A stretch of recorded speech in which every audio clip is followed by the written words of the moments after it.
Сега ще ви покажа възможно най-елементарния начин за подготовка на повърхността. Това е с помощта на ротационен шлайф. Има най-различни видове. Има вибрационни шлайфове, има ротационни шлайфове. В случая аз ползвам ротационен шлайф, защото е по-ефективен. Но вие може да използвате каквото имате. Като има един недостатък, с който аз ще ви запозная след като видите какво се получава.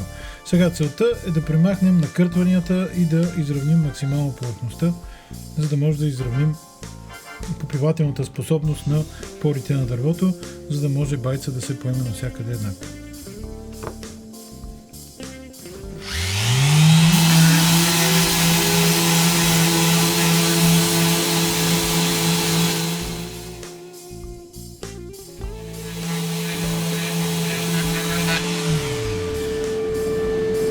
Сега,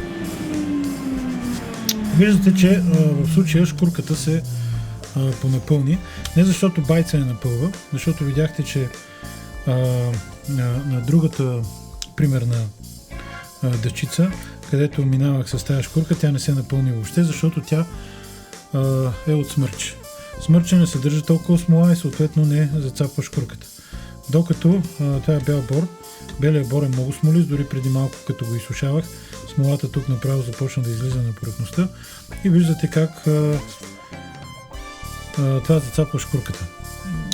Въпреки че това не е свързано с специално приложението на байца, аз искам да ви покажа един бърз начин за почистване на шкурката, когато е замърсена по този начин. Взимате една най-обикновена телена четка, пускате шлайфа да работи.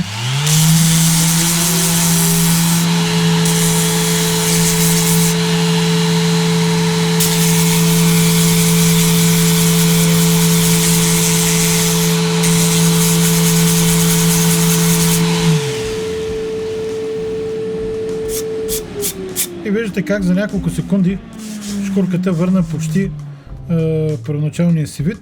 Ако още малко се постарая, ще мога да изчистя почти изцяло. Но за момента предпочитам да продължа да шлайфам. Това е нещо, което ви показвам, защото е много полезно.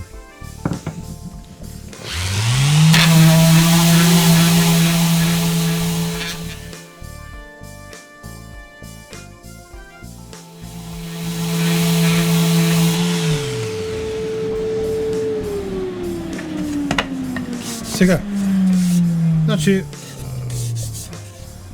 в момента повърхността е добре загладена, но дълбоките места, накъртванията около чепа и някои други близо до него, тъй като са твърде дълбоки, много трудно могат да бъдат извадени на показ.